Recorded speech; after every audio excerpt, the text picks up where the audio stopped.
নমস্কার বন্ধুরা, শ্রাবণী রান্নাঘরে আপনাদের সবাইকে স্বাগত জানিয়ে আমি আবারও একটা রান্নার ভিডিও নিয়ে আপনাদের সামনে চলে এসেছি।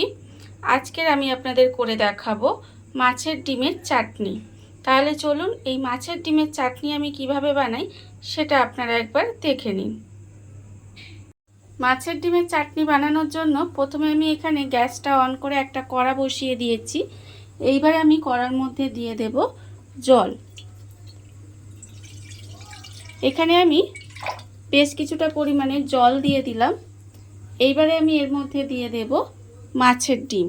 এখানে আমার 150 গ্রাম মতো মাছের ডিম আছে। সেই মাছের ডিমটা আমি জলের মধ্যে দিয়ে দিলাম। মাছের ডিমটা জলের মধ্যে দিয়ে এইবারে মাছের ডিমটাকে আমি একটু সেদ্ধ করে নেব। মাছের ডিমটা আমার এখানে ভালোভাবে সেদ্ধ হয়ে গেছে। এইবারে আমি মাছের ডিমটা তুলে নেব, আর তুলে নিয়ে কিন্তু মাছের ডিমটা একটু ঠান্ডা করে নিতে হবে। মাছের ডিমটা আমি এখানে ঠান্ডা করে নিয়েছি। এইবারে মাছের ডিমটাকে একটু হাত দিয়ে এইভাবে একটু ভেঙে ভেঙে নেব।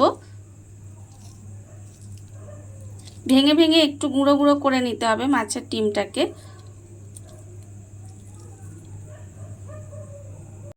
ডিমটা আমি হাত দিয়ে একটু ভেঙে গুঁড়ো গুঁড়ো করে দিয়েছি। আর অন্যদিকে গ্যাসটা অন করে আবারও কিন্তু কড়া বসিয়ে দিয়েছি। এইবার আমি কড়ার মধ্যে দিয়ে দেব সর্ষের তেল। বেশ কিছুটা পরিমাণে সর্ষের তেল আমি কড়ার মধ্যে দিয়ে দিলাম, প্রায় 2 চামচের মতো। এবারে তেলটাকে একটু গরম হতে দেব। তেলটা আমি এদিকে গরম করতে দিয়েছি, আর অন্যদিকে যে ডিমটা আমি ভেঙে রেখেছিলাম সেই ডিমের মধ্যে আমি অল্প একটু নুন দিয়ে দেব, সামান্য অল্প, আর দেব অল্প একটু হলুদ গুঁড়ো দিয়ে এবারে যে তেলটা আমার গরম হয়ে গেছে সেই তেলের মধ্যে আমি এই ডিমটা দিয়ে দেব।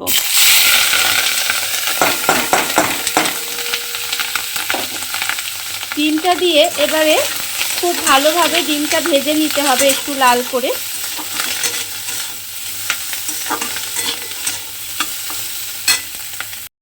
মাছের ডিমটা আমার এখানে লাল করে ভাজা হয়ে গেছে।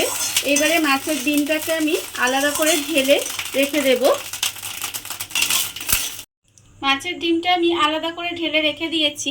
এবারে আমি ওই কড়ার মধ্যে আবারও দেব সর্ষের তেল। 1 চামচ পরিমাণে সর্ষের তেল আমি এর মধ্যে দিয়ে দিলাম। এবার আমি আবারও তেলটা একটু গরম হতে দেব। তেলটা আমার এখানে গরম হয়ে গেছে। এইবারে আমি তেলের মধ্যে দেব অল্প একটু সর্ষে আর মৌরি ফোড়ন দিলাম। ফোড়ন দিয়ে একটু নাড়াচাড়া করে এর মধ্যে আমি দিয়ে দেব, এখানে আমি একটু তেঁতুল গোলা জল রেখেছিলাম, সেই জলটা কিন্তু আমি এর মধ্যে দিয়ে দিলাম। আর আমি এর মধ্যে অল্প একটু জল দেব।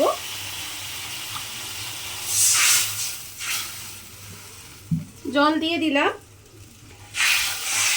এইবারে আমি এর মধ্যে দিয়ে দেব আন্দাজ মতো নুন। ডিমে যেহেতু নুন দেওয়া আছে সেটা বুঝে আপনারা নুনটা দেবেন। আর আমি দেব এর মধ্যে 1/4 চামচ মতো হলুদের গুঁড়ো, আর দেব এর মধ্যে 1/2 চামচ চিনি দিয়ে একটু খুব ভালোভাবে মিশিয়ে নিতে হবে। আর মিশিয়ে নিয়ে এইভাবে একটু রান্না হতে দিতে হবে। চাটনিটা আমি ভালোভাবে ফুটিয়ে নিয়েছি প্রায় 5 থেকে 7 মিনিট মতো। এইবারে আমি এর মধ্যে দিয়ে দেব যে মাছের ডিমটা আমি ভেজে রেখেছিলাম, সেই মাছের ডিমটা আমি এর মধ্যে দিয়ে দিলাম। দিয়ে মাছের ডিমটা আমি খুব ভালোভাবে মিশিয়ে দেব। মিশিয়ে দিয়ে আবারও কিন্তু গ্যাসটা কমিয়ে এইভাবে একটু রান্না হতে দিতে হবে। মাছের ডিমটা দিয়ে আবারও কিন্তু আমি প্রায় 5 মিনিট মতো ফুটিয়ে নিয়েছি। এর ফলে মাছের ডিমটা কিন্তু খুব ভালোভাবে সেদ্ধ হয়ে গেছে, আর চাটনিটাও কিন্তু আমার রেডি হয়ে গেছে। এইবারে আমি গ্যাসটা অফ করে দেব। দেখুন আপনারা বাড়িতে থাকা কত অল্প উপকরণ দিয়ে কত সুন্দর একটা মাছের ডিমের চাটনি রেডি হয়ে গেছে। আপনারা দেখতেই পেলেন। আজকের এই রান্নাটা আপনাদের কেমন লাগলো সেটা কিন্তু জানাতে একেবারেই ভুলবেন না। আজকের মতো এইটুকু। আপনারা সবাই ভালো থাকবেন, সুস্থ থাকবেন। আবারও হাজির হব নতুন কোনো রান্না নিয়ে।